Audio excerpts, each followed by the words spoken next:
பிரியமானவர்களே, இயேசு கிறிஸ்துவின் இணையற்ற நாமத்தில் உங்களை வாழ்த்துகிறேன். இந்த மன்னா டுடே என்ற டெய்லி பாட்காஸ்ட்டை கேட்கிற உங்கள் ஒவ்வொருவரையும் கர்த்தர் ஆசீர்வதிப்பாராக. நீதிமொழிகள் 6வது அதிகாரம் 9வது வசனம் இப்படியாய் கூறுகிறது: சோம்பேறியே, நீ எவ்வளவு நேரம் படுத்திருப்பாய், எப்பொழுது உன் தூக்கத்தை விட்டு எழுந்திருப்பாய் என்பதாக. நேரம், டைம் என்ற தலைப்பின் கீழ் இன்றைய மன்னாவை தியானிக்கப் போகிறோம். நேரத்தின் அருமை என்ன என்பதை ஓட்டப்பந்தய வீரரான உசேன் போல்ட்டிடம் கேளுங்கள் என்று சொல்லுவார்கள். உசேன் போல்ட் சுமார் 8 முறை ஒலிம்பிக் ஓட்டப்பந்தய போட்டியில் தங்கப்பதக்கங்களை வென்றவர்.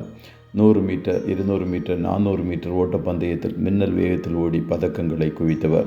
100 மீட்டர் ஓட்டப்பந்தயத்தை சுமார் 9 செகண்டில் ஓடி பதக்கத்தை வென்றவர். அவர் ஓடியது வெறும் 9 செகண்ட் தான் என்றாலும் அவர் நேரத்தை சரியாக பயன்படுத்தி வென்றதன் நிமித்தம் அவர் பெற்றுக்கொண்ட பரிசு சுமார் 100 மில்லியன் அமெரிக்கன் டாலர். வெறும் 9 செகண்டை சரியாக பயன்படுத்தின இந்த உலக ஓட்டத்திற்கு இவ்வளவு பெரிய பரிசு தொகை என்றால், ஆவிக்குரிய ஓட்டத்தில் நேரத்தை வீணாக செலவழிக்காமல் ஓடுகிறவர்களுக்கு பரலோகம் கொடுக்கும் பரிசு எவ்வளவாயிருக்கும் என்று யோசித்து பாருங்கள். காலம் பொன் போன்றது, கடமை கண் போன்றது என்று தமிழில் பழமொழியுண்டு. நம்முடைய வாழ்நாட்களில் கற்றுக் கொடுக்கும் ஒவ்வொரு வினாடியும் மிகவும் முக்கியம். இந்த நேரத்தை நாம் சரியாக பயன்படுத்தி கொள்ள வேண்டும். வாழ்க்கையில் பணத்தை இழந்தாலோ, வீட்டை இழந்தாலோ, சுகத்தை இழந்தாலோ மீண்டும் இழந்ததை பெற்றுக்கொள்வோம். ஆனால் தேவனுக்காகவும் தேவனோடு செலவிடும் நேரத்தையும் விட்டுவிட்டால் திரும்ப அதை பெற்றுக்கொள்வது இயலாத காரியம். இந்நாட்களில் தொலைபேசியில் மணிக்கணக்கில் பேசி நேரத்தை வீணடித்து விடுகிறோம். வாட்ஸ்அப் பல விசுவாசிகளின் நேரத்தை சீரழித்து விட்டது. சமூக வலைத்தளங்கள் வரும் ரீல்ஸ் சத்துருவிரித்த மாயவலை என்பதை புரிந்து கொள்ளாத கிறிஸ்தவர்களின் எண்ணிக்கை லட்சக்கணக்கில் இருக்கிறது. மணிக்கணக்காக ரீல்ஸ் மற்றும் ஷார்ட்ஸ் வீடியோவை பார்த்து வாழ்நாளில் சில மணி நேரங்களை அல்ல வருஷங்களை இழந்துவிட்டோம் என்பதை அறிந்து கொள்ளுங்கள். மாத்திரமல்ல, தூங்கி தூங்கி நேரத்தை வீணாக்குகிற விசுவாசிகளின் எண்ணிக்கையும் கடற்கரை மணலைப் போல காணப்படுகிறது. பலர் காலையில் அவசரமாக எழும்பி வேலைக்கு செல்வதே பழக்கமாகிவிட்டது. விடுமுறை என்றால் காலை 10 மணிக்கு மேலாகத்தான் எழும்புவார்கள். அதிக நேரம் தூக்கம் சோம்பலை கொண்டு வரும் என்பதை அறிந்து கொள்ளுங்கள். ஐத்துக்கு என்பவன் பவுல் பிரசங்கிக்கும் போது தூக்கமடைந்து மெத்தையிலிருந்து கீழே விழுந்தான். ராத்திரி தூக்கத்திலே ஒரு ஸ்திரீ தன் பிள்ளையின் மேல் புரண்டு படுத்ததினால் அது செத்து போயிற்று. அவ்வளவு தூரம் தூக்கத்தின் மேல் அந்த ஸ்திரீக்கு பிரியம்.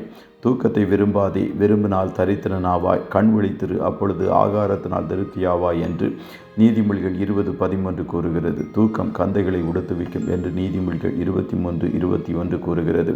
தரித்திரம் கந்தை போன்ற சாபங்களை கொண்டு வரும். தூக்கத்தை விரும்பாமல் குறித்த ஜாமத்தில் எழுந்து கர்த்தரோடு உங்கள் நேரத்தை செலவிடுங்கள். காலத்தை பிரயோஜனப்படுத்திக் கொள்ளுங்கள். நாட்களை எண்ணும் அறிவை ஆண்டவரிடம் கேளுங்கள். நேரத்தை சரியாக பயன்படுத்தினால் உங்களுக்கு கிடைக்கும் பரிசு தொகையும் பெரியதாக இருக்கும் என்பதை அறிந்து கொள்ளுங்கள். கர்த்தர் உங்கள் ஒவ்வொருவரையும் ஆசீர்வதிப்பாராக. ஜெபம் செய்வோமா? நல்ல தகப்பனே, உம்மை நன்றியோடு துதிக்கிறோம். இந்த மன்னா டுடே என்ற டெய்லி பாட்காஸ்ட்டை கேட்கிறோமுடைய பிள்ளைகள் ஒவ்வொருவரையும் கர்த்தர் ஆசீர்வதிப்பீராக. அப்பா, நாங்கள் ஒவ்வொருவரும் காலத்தின் அருமையை அறிந்து வாழ்வதற்கு எங்களுக்கு கிருபை தாரும். நாரை தன் வேளையையும் காட்டுப்புறா தன் காலத்தையும் அறியும் என்று சொல்லி பறவைகளை கூட எங்களுக்கு முன்னுதாரணமாய் வைத்து எங்களுக்கு பாடத்தை கற்றுத்தந்தீரே, அதற்காய் நன்றி.